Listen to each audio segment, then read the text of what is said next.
Hello, I'm Randall Limerick, and I have a copy of Folk Heroes, Heroines, and Hometown Heritage from Columbus, Indiana City Hall, Murals, and Beyond. And the reason I have this book, because my mother gave it to me, because on page 27 and 28 and part 29, there is a 2.5 page story about my grandmother, Dorothy Inez Duncan. So I thought I'd take this chance in this video to read you that story. And it's called Dorothy Duncan, 65 Years of Dedication to 1,000 4-H Kids.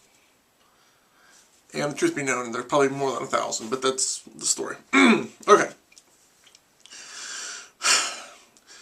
Dorothy Inez Bricky Duncan was born in a house on Brook Street.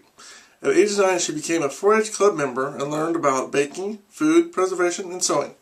She made useful things like yeast breads and household items for clothing.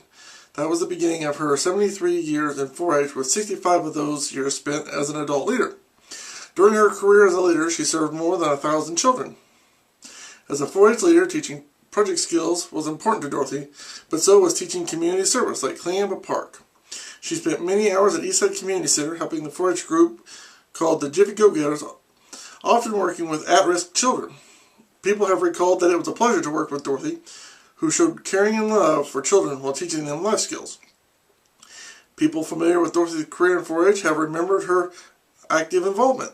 She served on the 4-H Council, participated in state and national 4-H conferences, and was involved with training new leaders.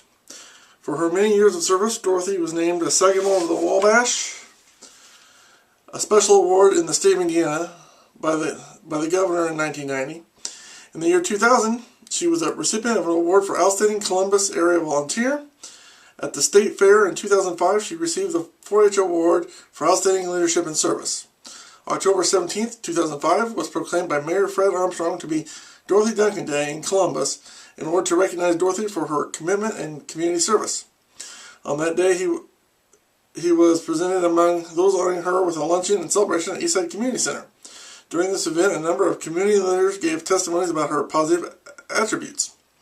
Dorothy was acknowledged for teaching children and influencing the lives of generations of families in an uplifting way. Her example of continuing commitment for the common good has been an inspiration. Dorothy, a homemaker, and her husband Coy, who was a worker at the county courthouse, recognized 60 years of marriage with observance in 2005. They became parents of a daughter who married, and they became grandparents, affectionately called Grandma Dorothy by many folks, and little children at East Columbus Christian Church. She taught Sunday school there for over 30 years. Based on her years of experience with children, some of her advice for parents has been to take more interest in what children are doing, take time to do things with them, and don't push too many things on them.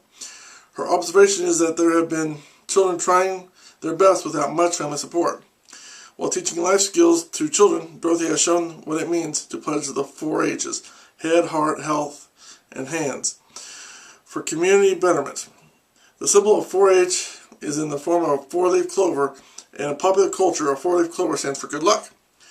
Dorothy's lessons for children are the kinds that help them to make their own good luck for the future, and our community is lucky to have Dorothy's legacy as a part of its hometown heritage. That's the second page. And I thought I'd go on to read page 29, which talks about traditions and values, because it has a 4-leaf clover, and as mentioned earlier, 4-leaf clover is the 4-H sign and a symbol of good luck. So I thought I'd read that bit too. Traditions and values. We have seen that our folk heroes and heroines taught children skills, attitudes, and values. While teaching and mentoring in this way, they passed down traditional heritage. Values are part of heritage. Heritage includes consensus on moral values and values that we teach children. Heritage includes traditions and the way we do things. Heritage can include holiday traditions, family traditions, and the way we make a home or the way we live. Local heritage includes giving generously to others, and then it goes on about the next continuing hero and heroines in the next section. So there it is. Folk Heroes, Heroines, and Hometown Heritage from Columbus, Indiana City Hall, Murals, and Beyond, starring my grandmother, Dorothy Inez Duncan, written by Rose Pallone Sisson. I'm sure I'm not saying that name correctly, but there's the book, 1999, local bookstore, internet, online. So until next time, I'm Randall Limerick saying thanks for watching, have a good day, and may God bless you. Bye.